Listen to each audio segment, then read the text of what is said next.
Bien. Buenas noches, docente. El día de hoy para el curso de Filosofía del Derecho, docente Grecia Geraldine Martel Carranza, sección 40875. Los estudiantes presentes, en este caso mi persona, Oscar Javier Mitamullo, Nicole Álvarez Cachique, Uber Tomás Marcos y Rosita Maribel Carrasco Ochoa. Presentaremos nosotros el tema, en este caso, siguiente diapositiva, por favor,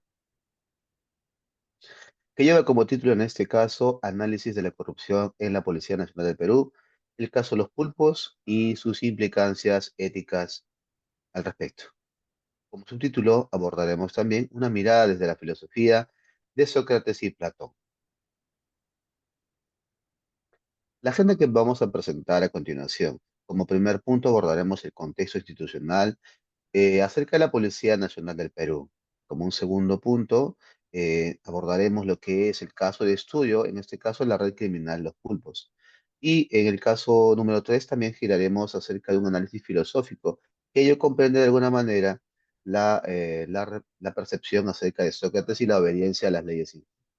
Dentro del análisis filosófico que se desarrollará está incluido también el aporte acerca de Platón y la crítica a la democracia corrupta.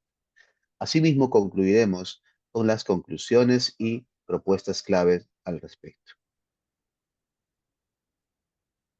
Bien, dentro del contexto de la organización relacionada a la Policía Nacional del Perú, se aborda de alguna manera un mandato oficial. ¿Ello qué quiere decir?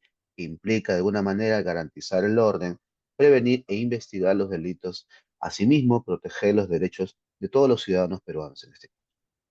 ¿Cuál es el problema central que se está suscitando? Existe de alguna manera una brecha muy preocupante entre su mandato y la realidad que ellos mismos comprenden en el país. Estas debilidades son de alguna manera, ya sean las deficiencias estructurales y culturales, que permiten este tipo de fenómenos como el caso de la corrupción. La consecuencia que podemos evidenciar de alguna manera está dada a través de la infiltración del crimen organizado que degrada la confianza ciudadana y la legitimidad del Estado. El caso de los pulpos no es ajeno a ello. Ello, de alguna manera, podemos identificarlo de la siguiente forma. ¿Qué es, de alguna manera, este caso? Se considera, de alguna manera, una red criminal infiltrada en la Policía Nacional de Perú. El origen que ellos, de alguna manera, se ha podido evidenciar está dado a través del resultado de omisiones, encubrimientos y controles internos débiles que justamente se están presentando. El modus operandi que se está presentando está dado a través de la utilización de la estructura policial como un escudo para poder beneficiarlos de manera ilegal, como el tráfico de armas y también como el caso de extorsiones que se ha evidenciado a nivel nacional e internacional. Este impacto está dado por la distorsión de la autoridad legítima y que de alguna manera prioriza los intereses privados sobre la misión pública. Evidencia una cultura institucional de lealtades internas sobre la ley en el ámbito nacional e internacional. Adelante.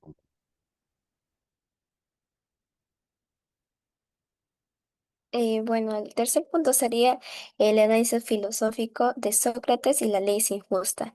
Bueno, el primer punto sería la tesis socrática. La obediencia a la ley es esencial para la cohesión social, incluso si es injusta. Ejemplo sería su propia condena. El siguiente punto sería límite en la actualidad. La obediencia ciega perpetua sistemas corruptos donde la ley protege intereses ilegítimos. En conclusión sería, eh, la legitimidad de una ley no depende solo de su forma, sino de su correspondencia con principios éticos y la dignidad humana. La aplicación del caso en Perú sería necesidad a una obediencia crítica, no pasiva. El ciudadano tiene el deber de cuestionar y reformar las leyes que facilitan la impunidad. Siguiente diapositiva. Bueno, el punto 4 sería análisis filosófico de Platón y el buen gobernante. Crítica de Platón. La democracia es vulnerable al populismo y la corrupción. Ideal de gobierno. El filósofo rey que gobierna basado en el conocimiento del bien y la justicia no hay intereses personal o demandas populares.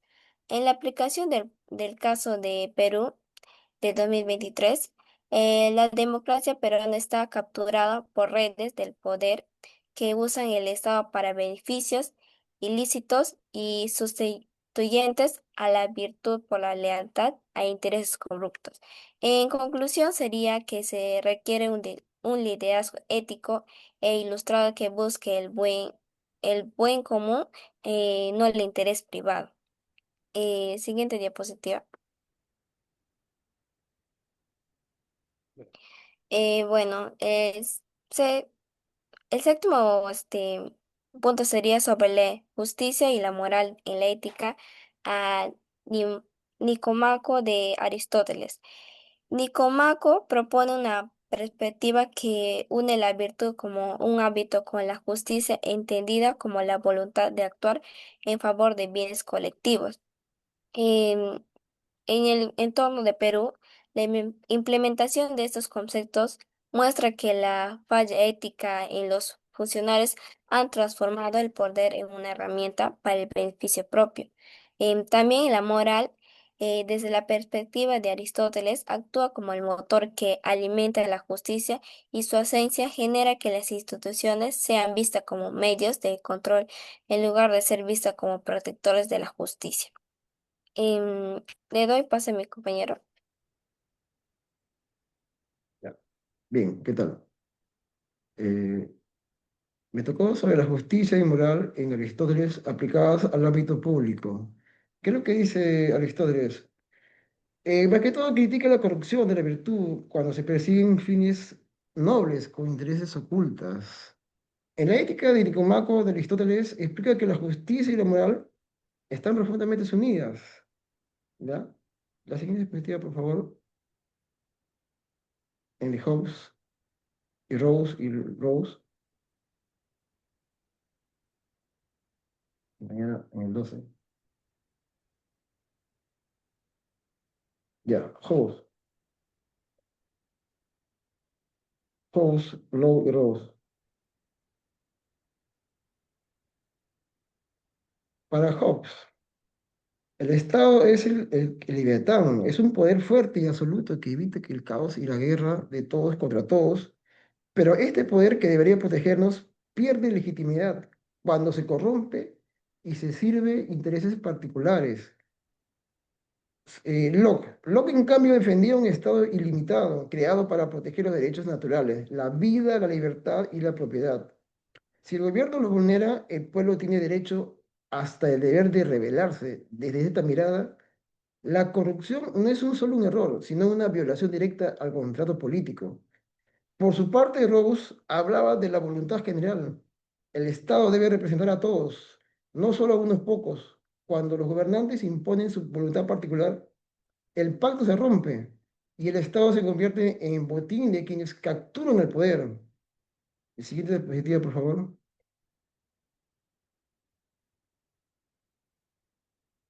El filósofo Immanuel Kant. ¿Qué nos dice Kant? No dice que el verdadero valor de una acción no es actuar por respeto al deber moral, no por miedo a un castigo ni por conveniencia personal. A esto se llama el imperativo categórico, que significa haz solo aquello que podría convertirse en una ley para todos. Le doy el pase a mi compañera.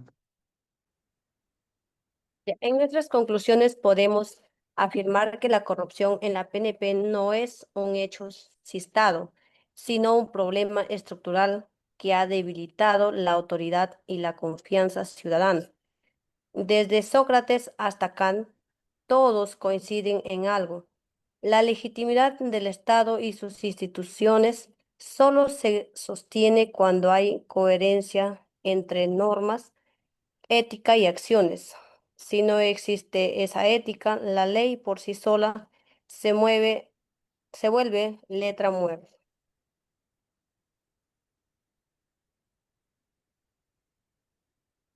Por eso proponemos cuatro medidas principales.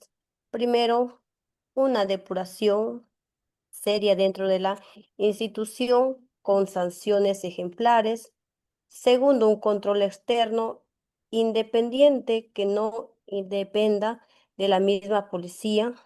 Tercero, una reforma cultural con educación ética y evaluaciones de desempeño.